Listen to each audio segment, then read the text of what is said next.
Starboard is a map with its genetics rooted deeply in older Halo. If you look at Midship or Heretic from Halo 3, or some of the even later successors in Halo 4 and 5, you can see that Starboard is really similar to these maps, and so it actually plays in a really similar way. So if you've been going into ranked and getting absolutely trashed by people who you feel like they know the map like the back of their hand, it's because they have more experience in the older map than you do potentially, if you didn't play Halo back then. This video is all about helping you get up to speed by learning the jumps, rotations, and some of the little nuances of where you can and can't stand to help you get those all-important wins and rank up in Season 4. So how does Starboard play? Well, it follows the traditional formula of two bases across from each other with two towers on each side. And because of the legacy of Midship, we call one of them Car Side for Carbine, and we call one of them Pink Side because on Midship that tower was pink. And the map essentially is all about controlling those two sides, and it's about how you control those sides and how you operate the spawns that generally leads to you scoring the win. And if the other team can do that better than you, then you'll have a very hard time and you'll get crossfired quite a lot. So depending whether you're playing Slayer or CTF on this map, it can play slightly differently, and it will affect when you decide to push and when you decide not to. And so what we're going to do is we're going to kind of look at some setups using shot call and then use some actual video footage to sort of explain how that happens. And first of all, we're going to look at Slayer. The idea of the Slayer in Starboard is you want to control exactly where the enemies spawn, and you can do this by placing your allies in positions in upper car to the left of this picture, P2 which is on the far side on the right, P3 on the top right, and then someone hanging around in the base opposite where you want the enemies to spawn. So in this case we'd say the blue base. If we take this into a live example, you can see here that yellow team's positioned in the red base in car 2, and they have two allies that are stood on the bridge near pink. Now he's not exactly in pink 3, but you can see that this is causing a lot of pressure for the blue team because they essentially can't move from blue straight. And if we watch this play out, then you can see there's a lot of crossfire going on and blue team are having a really hard time trying to push out. This caused yellow team to get the overshield. That player that was on blue street got killed. Now the overshield is pushed to bottom blue, even though they got a trade. And from here, essentially, as long as yellow team can keep a front, it will cause blue team to constantly spawn in the back of the map, and you can see that they're spawning on the mouse right there. And controlling Starboard in this way is core to winning in Slayer, and there are some times where you can hard push the enemy team, and the times where you want to do that is where you know you have a distinct advantage and they're still spawn cycling as they come up.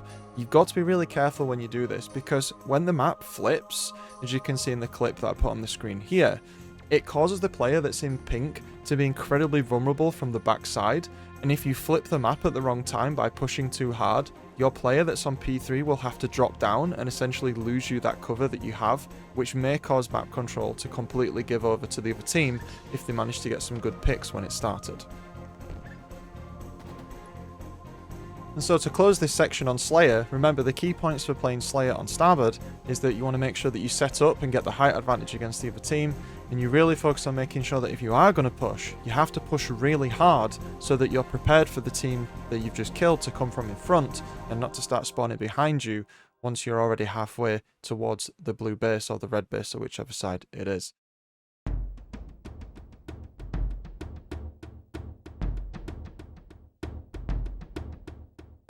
So what about CTF then? Well, the stuff we've covered in Slayer applies to CTF in some ways as well. Remember, when you play CTF, the spawns on the map can't rotate.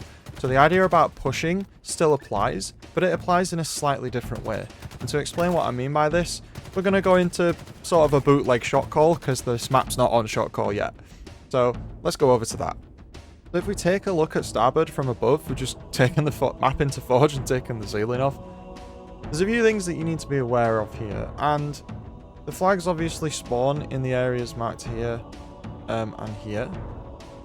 But the thing is that the spawn location of each team is almost sort of limited to their side of the map. So if we draw an area for the blue team will spawn anywhere sort of in this area, and this goes underneath the timing bar at the bottom, sort of underneath the bottom pink. And then the red team is basically the same thing as well. So if you did this for the red team, theirs would expand into the bottom of the car, on the back of the car red street, on the back of the pink red street, underneath sort of halfway into pink, and then sort of the front area of the base as well. So when you're pushing, you need to be aware that no matter what you do, the other team will always spawn in this area, and this creates a few interesting sort of interactions that you need to be aware of. And the main one is this scenario here. So if we're pushing towards the red base, if we put ourselves as the blue team here, if we have a player that's up here, if we have a player over here, and if we have a player that's over here, and then maybe one that's in the base. This isn't a good situation to be in, because essentially what you're doing, and a lot of people don't realise this, is you're going to guarantee that the red team is going to spawn sort of over here. And what that means is that if you try to run the flag back this way, you're guaranteeing that the red team will have a crossfire as you do so. So you've got to be very careful when you choose to do this. Now, if you have the mechanics and you can strong arm the other team, this will still work. However, the ideal scenario that you want to carry the flag back in is sort of similar to what we said in Slayer, where we may have someone hanging P3 and P2, we might have someone hanging car, and then the last player, because the enemy team cannot spawn behind us in our base because it's CTF, you can grab the flag, and then essentially as you go this way, because you've got people in pink and you've got people in car, you're essentially guaranteeing that the enemy team will essentially spawn here, or they might spawn in the bottom of the base here as well. And this gives you a much easier way back, because it means then that they can't crossfire you that easily as you go back, because you're going to have 3 people returning fire onto them. So in this next clip, we're going to bring together a few of the things that we've said through the video, both with using P3 for cover, how it's vulnerable from different angles, and how you should try to set up to run the flag.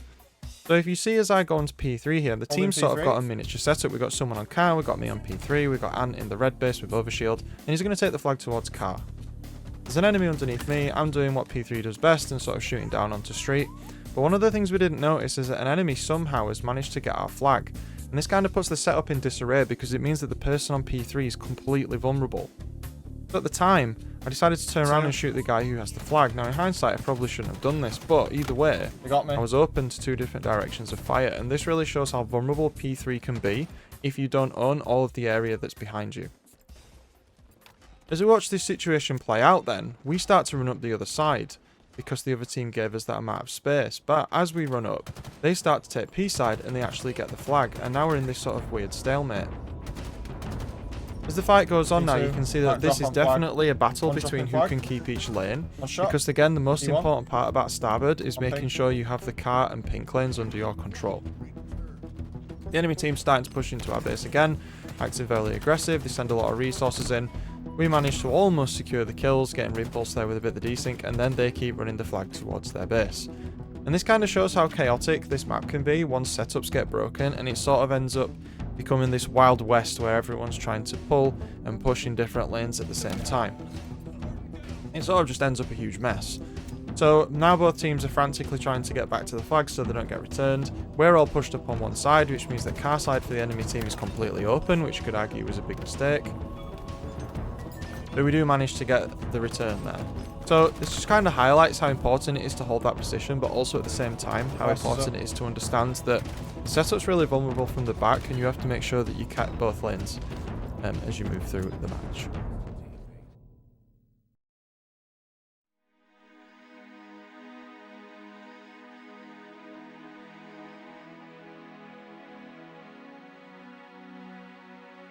So now that we've covered some core parts of the gameplay for Starboard, what we're going to go over next is some easy traversals that you should know so you can get good flanks or navigate the map quickly.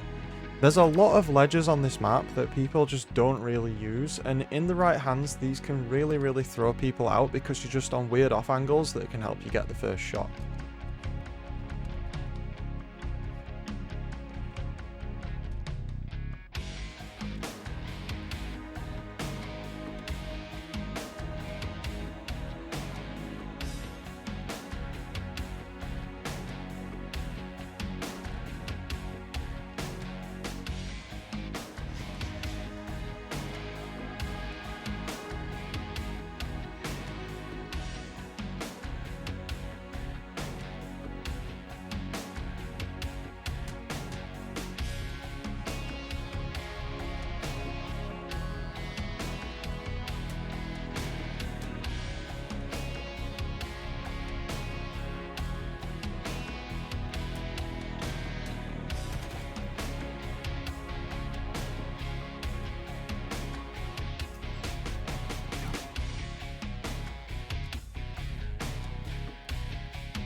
And with that, we're at the end of this video on Starboard. Now, if you're a gold or platinum player or even low diamond, there's probably some stuff in here that you learned, but if you're Onyx, most of this probably you already knew. This video wasn't really aimed at you anyway, but if you did learn anything, make sure you put it in the comment section below so I can see.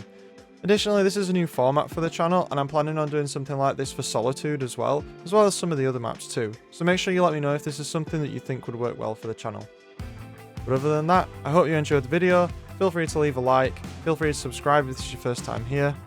My name is Vanadam, and I'll see you in the next one. See you later, guys.